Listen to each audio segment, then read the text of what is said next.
Icy Paramount and E1 logos? Those are some Honor Among Thieves style opening credits. Is that what we're going with? Dungeons and Dragons style opening credits. D&D style opening credits. Fun reveal that it's a prison while letting the non-D&D players know there are non-humans in this piece. I've been in low cells. Never shared one with a female. Think I'm gonna like it. Well, variety is the spice of life. Clearly you haven't met Eden. From Blue Crush? Come on, it's a classic. Why don't you crawl back into the cave you Well, why don't I knock you over the head and drag you in there with me, huh? Just try that. Huh? Word of advice, Holga doesn't love to be disturbed while she's eating her potatoes. Kind of the highlight of her day. Shut up, you. They could have made Holga's favorite food any fantastical D&D food like Magister's Delight or Garden Surprise, but they went with a spud, and honestly, no notes. I mean, nobody thought Michelle Rodriguez wasn't about to wreck this creep, but it is still very satisfying. Also, is he dead? Did she kill him? Cool. Cherry cruise, sip and sway, let's tip the digger to breeze. Ed's a bard then?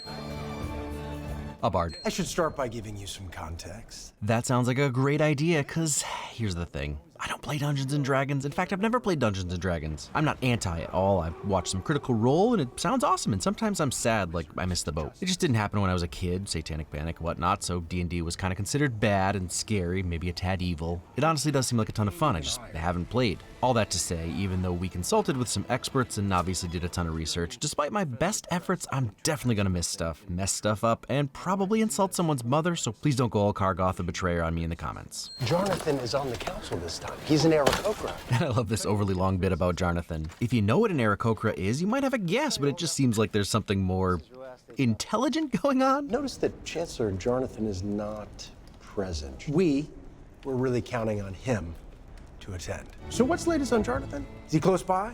Hard to relive this without Jonathan here. I mean, at some point, even I started to question his motivations. I don't know if you've heard of it, I'm sure Jonathan has. No cleric can repair the damage from a red wizard's blade. And so much of playing D&D is essentially exposition, so none of this feels shoehorned in or out of place. The practical effects are the most surprising and gorgeous thing so far. By night, I come home to my loving wife and daughter, Kira. You went back too far. Stop stalling. Okay, that's gotta be something Dungeon Masters occasionally do. Maybe Kira's perfectly timed scared face. He wasn't lying, she enjoys a potato. How we could carry on this criminal lifestyle with a young girl at home. Well, we didn't leave her at home. Parenting. Like I said, never played D&D, but I've got a bad feeling about this Safina. Even opening doors is magical, I could live here. Wait, why is this room shaped like... Ah, must have been Elcare. Take the tablet. Keep Kira safe. You have my word. Hey, he does in fact take the tablet and keep Kira safe. That's a win for doing what you say you're gonna do, even if it's on a technicality and actually you've made a genocidal deal with a red wizard. Jonathan! I, as a D&D rook, had no clue he was gonna be a bird, so this was another fun practical surprise for me. She's throwing potatoes! Priorities.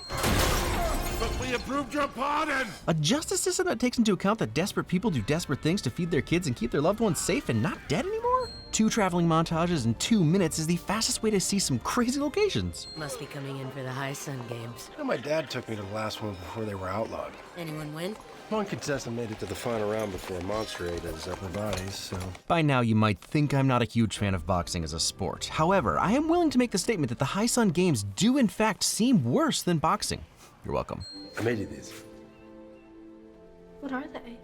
Mittens! Oh. Thanks. Hey, Iceland doesn't have that much ice and Greenland doesn't have that much green, so Neverwinter may occasionally get some winter. I know you don't like hugs, but I need one. Yes. Hugh Grant really is talented at playing someone who is the absolute worst. Oh, that's blistering. That's blisteringly hot. Yet again. We got an early release? Good behavior. Yeah, bathing good. They actually did, they just don't know that. And the money from Corin's Keep paved the way for my campaign. The face. Why wouldn't you tell me if you were doing it for Mom? Because I didn't want you to lose her again if I failed. Often reasons for something like this are contrived just to create some drama, but that's a legit reason to keep the secret. You've had years to poison her against me. No, that is not true. We very rarely spoke of you at all. Grant's classic delivery and charm is so easily turned into him just being the biggest a-hole, and I love it. Had no idea what these buddies were, but turns out they're called rust monsters and they feed on metal, and I hate it. Or do I love it? Win either way. Am I gonna start playing D&D? You got this, right? I know you don't. Always good to have a friend who truly knows you. Wait. What do you clean it with? You're about to lose your head. This is what you're concerned with. It's not even a distraction. She just wants to know the care details before she kills you. Oh, this 1, 2, 3 hit sequence is maybe my favorite fight moment in the whole film. It's so well timed and executed by the performers, and it's both hilarious and brutal. Watching Holga just wreck dudes with a brick is dope, and then as soon as her ropes are cut, that body slam is so... Oh, we got him now! This plays so well because to us Cages, we're just learning that Holga is the muscle and Ed is... But it's also Ed having a bunch of terrible rolls that every time we come back to him, he's still trying to break his rope cuffs. Also, obviously, after she took out the Hobgoblin with 2 hits, we knew she was the Barbarian, but goodness did she surpass all my expectations. Tight catch? We abandoned her for the right reason. I think that's optimism, like missing the point, but the end result will be the same.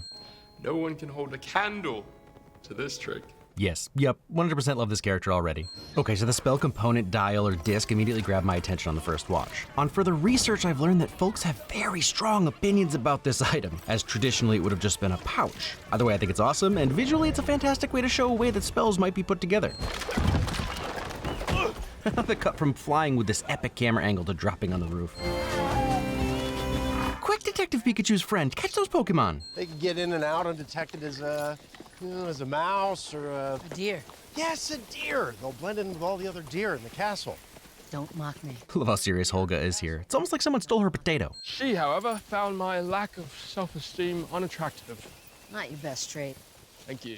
Great banter, great delivery. A friend very into D&D told me that one of their most favorite things about playing is all the riffing back and forth they do with each other, making each other laugh, and I feel like this script represents that idea so well. The Emerald Enclave will never relent. A fun thing about D&D is that the Emerald Enclave isn't an Easter egg, it's really just lore. This movie gives us the feeling of a huge world with characters doing their own things behind the scenes. I didn't even know what an owlbear was going into this, and now I want to be one. Such is life, I suppose. Although I'm slightly confused why anyone would be anything other than a druid.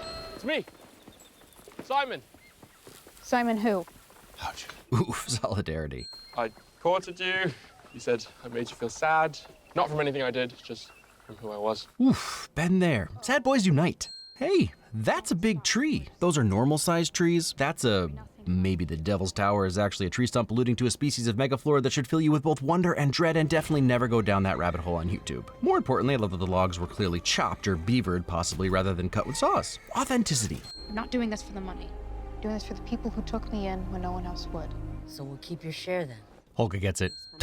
What? Sophina is a red wizard? Had no idea. Okay, you get the joke. But in all seriousness, the changeover where her cloak turns red is awesome. It's so smooth I totally missed it at first. Getting a real old school Scandinavian death metal vibe with this shot. There you are, with your hood off. Probably best to keep that on. You know, you red wizards of Thea, not as popular as you should be outside Thea. Also hilarious that he knows and doesn't care. I mean, it's William Thacker from Notting Hill, just slightly more evil, and I love it. So I'd love to be an owlbear, but I also think I'd go insane if I lived here. I'd start assuming everything was a druid or cleric messing with me. And it is not the role of government to deny the people what they crave, or to deny you rich bastards the right to profit off them. It is nice amidst all the spells and owlbears to have a real grounded character. The politician. Straight up jumps out of my seat. Everything about Sophina would have terrified me as a kid, which means she's a great villain. Also, she kind of terrifies me now, but also she's very pretty, so it's very confusing as it would have been for me as a kid. So it's been pointed out that Doric uses wild shape like 8 times, and that only a super powerful druid could do that without resting after the first few. But here's my counter to that. This water sequence is awesome. Are there moments where I think, why didn't she stay a cat, or was turning into the Skeksis Muppet bird thing really the move? Sure. But also, it's not like she's done a lot of running from a red wizard before. She's improvising, and we gotta let her yes and. So she did become a deer.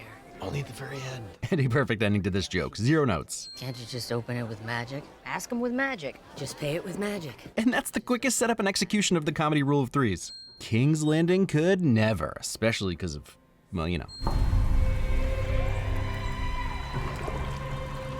What a great and creepy moment to talk about this score. The strings here are just giving me the willies and I love it. And hate it, but in the way I'm supposed to. Similar to how I feel about this dude's green flame blade. We were all a little surprised the first time we met him. Really giving new meaning to the phrase short king, and he's also Rocket, so that's saying something. So what have you been up to? Oh, the usual. Got my garden. I'm working on my book. Marleman's whole vibe. King is living the dream, just a real dude. And she doesn't make me weep. in the small hours. Also solid win for nailing the weird vibe when you meet an ex's new partner and they're essentially just a bizarro version of you. Gwen seems lovely. You deserve that. I've been fortunate enough to find another, and I wish nothing less than that for you. It's like these two wrote the manual on how we should all deal with loves from our past. And waste the day. Rerun. Okay, back to wanting to live here. If you're at a party IRL and some dude pulls out an acoustic guitar, no, absolutely not. We're leaving. But in Dungeons & Dragons land, if someone pulls out a lute, it's like if Hypnotize came on. You really think you're not gonna get all Julia Stiles up in this piece? Nice try. Even Tears of Selune in here? Why did you say okay at the end of that? I didn't. Got him. Our advantage meant nothing against the dragon Raycor. Checks out. Apparently Raycor is a black dragon, and black dragons spit acid, which is gnarly and super badass. Oats. No barley. Blue. No. And while these deaths get increasingly funnier, they're also pretty brutal for a PG-13 movie. Maybe the Satanic Panickers were right. I know the name as well. My uncle said Xenk fended off a beholder using only a sharpened gourd. I love lines like this. To the uninitiated, this probably all seems like gobbledygook exposition just to take up space and tell the audience, handsome guy is powerful. But if you know D&D, you're all dang, because for whatever weird reason, I actually do know that beholders are next level bonkers powerful. They're basically flying monster heads with one big eye and then a bunch of tendrils with eyes at the end. They look like nightmares. Don't know why I know, but I do. If Xenk turns out to be a prick, I'll split him right down the middle. That's very sweet. Friendship. That was only the fourth question. Hello? Oh, Sure, you're all gross, but that seems like a good way to get some immortality. There is a lot going on here. Just so much. Oh, and he's off. Solid walk and talk happening here that would make Sorkin proud.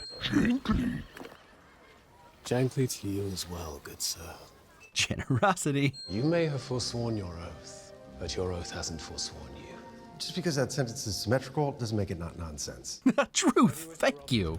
Wow, the design of this sequence. Leading into the satanic panic of it, and what's the deal with the big bads in high fantasy always seeming more organized with more resources? I get that Zaz is cooing, so the whole evil doesn't play well together thing stands. But also, how about them red robes? I'm sorry, it's also metal. I gotta bring it back. You done? Because we already know that red wizards are bad. Aw, is Star-Lord feeling a little intimidated by Thor? If only the Duke of Hastings here was also an IRL Chris. Ill-gotten booty. I guess I'm impressed no one is giggling because I would be. Actually, I am. Ill-gotten booty. The set design on this film is all hits, no misses, and also nope. I know it's probably a little redundant / silly at this point when talking D&D, but I'm out again. To drag your lady love back to her old life is to deprive her of her new one. Xenk dropping life lessons. Well, afterlife lessons. Shut up, I'm a dad. It's like they clearly made the character to be cool, and even knowing that, I'm fully sold. That dude, badass good guy. You may take my hand, and I will lead you. Helpfulness. And like Xenk is written to be a goofball, and he is, but they ride that line so perfectly that we also genuinely like him and think he's cool. It's impressive. CinemaWins! Until we reach the 3. Didn't realize that's where it technically started. This is a great example of how this movie works so well. We know this joke is coming. They're setting it up like the softest kindergarten toss you've ever seen. But the joke still absolutely kills. It's well done, it's believable, and it doesn't matter, you know it's coming. In fact, because you know it's coming, the anticipation makes the payoff even better. Also, Lauren Balfe channeling his inner mother's boss / Daft Punk with this piece of music really adds to that anticipation. Starting from the center, use odd-numbered blocks only, moving forward with each step except for every 5th step. Oh, hell yeah, now you're thinking with portals. I did good. Self-confidence. Trusting that you will protect it with your very life. I will. Hold this. Simon, hold on to this. Again, something that's constantly played as a joke, but there's also a reason Simon has the bag of holding.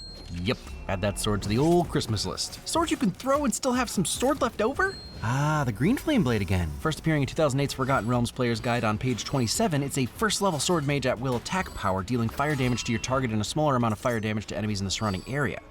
At least that's always been my understanding of it. The floor seems to be a mix of different game mats.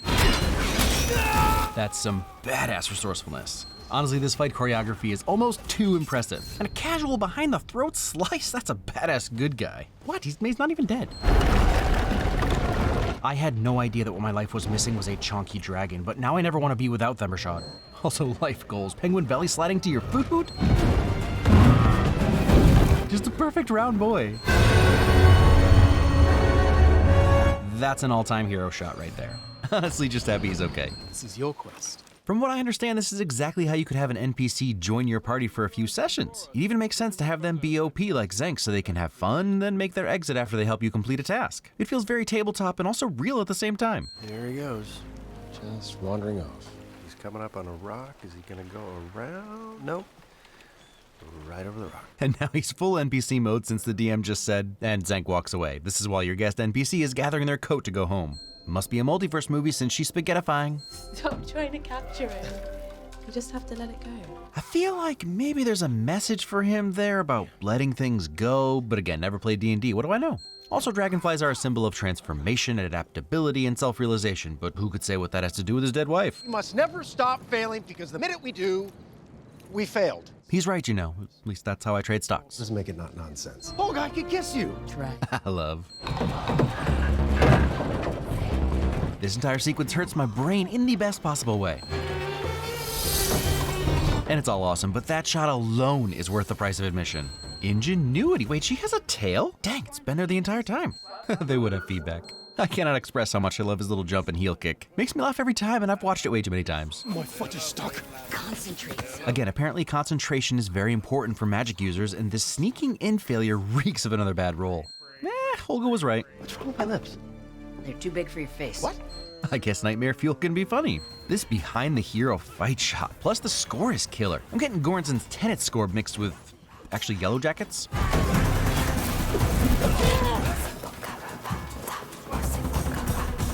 don't mind that. Same, it kind of looks like if Guy Fieri made an axe. And he's a level 20 sorcerer of Flavortown. Love the message of, you're the problem. I guess it was just me holding you back. Ah, right, that's probably a better way to word it. And I wasn't trying to bring your mom back. I was trying to bring my wife back. Brilliant little piece of writing here. Yes, that's the same person, but he's never owned up to why he really wants Zia back. There really is something so nostalgically terrifying about Sofina. 11-year-old me never saw this movie, but somehow has always been scared of Sofina. It's the not-so-funny kind of nightmare fuel. He must have brought back the game so the take would be bigger. I mean, this is a pretty smart plan. Evil, but ingenious. Rich people assume that money and power are pretty equal, but Forge doesn't care about power at all. He's just using it to get money. I love this type of reveal. If you're a D&D junkie, you're like, no way, displacer beasts! And if you have no D&D experience at all, you're still, oh my god, what is that? Run now! What? A D&D cartoon party? Believe it or not, this was an Easter egg I did get. While I never played D&D, I love Marvel, and Marvel co-produced a D&D cartoon in the 80s with these characters. Although they're missing Uni the Unicorn, but I'll allow it. You really should have raged against the displacer beasts? No? Fine. Anyway, that was Tom Morello. I asked a D&D friend if there was anything I shouldn't fail to mention lest I get flayed, and one of his was, gotta love the mimic chest, which is iconic. And no, Travis, I don't have to love it. It's horrifying and I hate it, and it gets a win. Honestly, I can't believe you didn't put a clever girl here, Ruben, and just for that, it's getting one. Clever girl. If we survive this, there'll be another challenge and another until every last person in that cage is dead. Well, then I guess I'm glad Uni isn't here. Like the Beholder, the gelatinous cube is one of the few D&D things I actually know. I don't know if it's because of the Noah's Arcade reference in Wayne's World or because it's just so bizarre that obviously I would know about it, but I know about it and I love that it's here. Apparently it's a living ooze that slowly digests you. Neat. My favorite thing about it is the lack of remaining residue. Trust me. Always. Quite a second date, eh? Look, I want to pull Simon aside and let him know he's being a little too eager, but we all saw that smile. So she loves potatoes not only because they're delish, but also they're a pretty decent weapon. Solid character continuity. It's the beckoning death. Pretty sure it's the Mind Flayer or Vecna, I guess. I'm unclear, but also stellar visuals. More generosity. Owlbear's back, and with her epic horn, too.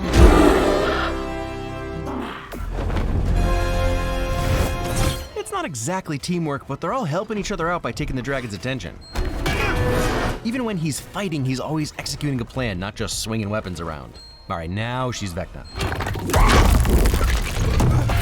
Can't beat a magic fight that isn't just beams of different colored lightning being shot back and forth. This is inventive and fun. You know not the scope of my Loot smack.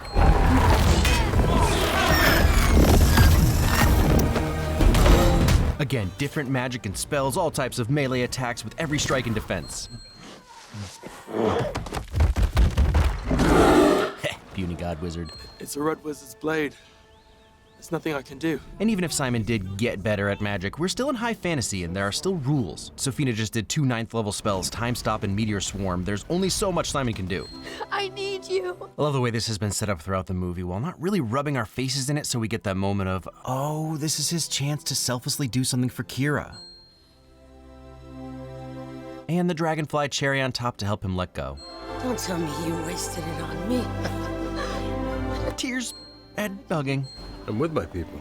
And look, not to start projecting a bunch of generalizations, because I know there are plenty of more casual D&D players, but I also know that there are some who are like this party. They've felt like outcasts their entire life, not accepted by the people who are supposed to welcome them, and in finding each other and forming a party, found their people. I wonder if you'd consider having another go at it.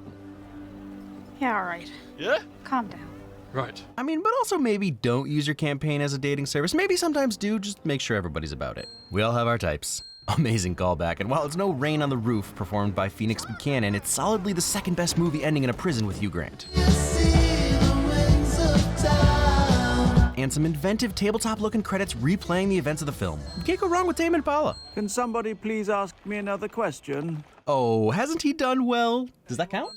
Dungeons and or Dragons. 5 by my count if we include these 2 Dragonborn brohammers and this guy, which I do. Fun movie, which I think was the best way to go about it, making it a comedy with heart, that is. Because even if it 100% makes sense and is necessary in a D&D movie, the exposition could get tiring if it wasn't always also funny. And for better or worse, I could see this film feeling a little out of reach for folks with even less understanding of D&D than me. It's a lot of, oh no, it's the Gizmord of Fribble Doom, and make sure you use your Fluveringston spell on that Barfleblomp. But any movie based on a previously existing property takes a few minutes to get into if you're not already a fan, and we moviegoers are experts at that by now. And clearly real fan/nerd thought and time went into this. It's why actual D&D lifers seem to universally love this movie, and a newbie like me can get dropped in and be totally on board. It's full of Easter eggs and winks and nods, but even if your eyes glaze over for all that, the story has heart, and it makes me care about this little family, and laugh at them. I mean, I'll never not laugh at how that one council member says Jarnathan, and she does it twice. Jonathan! Jonathan! But back to the family. They took that classic tropey teen drama storyline where the guy loves a girl and he talks to his girl best friend about it, and it takes him the entire movie to realize that true love was right next to him the whole time. And it turns that, not on its head, but like on its side? In a vacuum, Ed would never waste the tablet on Holga, and she wouldn't ask him to. But it took seeing Holga through his daughter's eyes to realize how prescient this line was. I wasn't trying to bring your mom back. I was trying to bring my wife back. Because Holga helped raise Kira, and Kira's bio-mom died before she could even make memories about her. I feel like my comparison cheapens how much Ed really loved his wife, so let's just ignore that, because Ed didn't just see the truth, he also made a humongous sacrifice for his daughter. And you know how I feel about those. Beyond that, everything looked fantastic. The use of practical effects and costumes and characters, even the CGI was perfect for the film. Not even always super realistic, but never unrealistic for this world. Our group of adventurers is perfectly cast, and I wouldn't change a thing. Justice Smith and Chris Pine will never not impress me with their range. This is basically the same character Justice plays in Detective Pikachu and Jurassic World, but Generation and The Get Down will give you a whole new perspective on his talent. Same for Chris. Ed, Kirk, and Steve Trevor are all very different characters, but he plays them very similarly. But throw in Toby from Hell or High Water or Frank from Don't Worry Darling, and you start to see what I'm talking about. But everyone was great. Michelle Rodriguez, even as the usual badass we expect, knocked her fight scenes out of the park. Sophia Lillis is blowing up right now, or is just about to. She's the least funny character in the movie, and I'm still always interested when she's on screen. And it was fun to see Hugh Grant weasel around as the baddie. Regé-Jean Page gets 0 points because I assume he is that perfect in real life, and he just showed up and was himself the whole time. Stupid, perfect, handsome guy. What can I say? I loved it. I want more. I'd love to see more of this group of adventurers. I'd love to see other groups as well. Let's get this D&D CU going. While there's no sequel planned yet, apparently there is a series set in the same world in the works, and I, for one, am looking forward to that. Perhaps by the time that comes out, I'll get invited to a D&D group and I'll have all sorts of hot takes. Next week, this.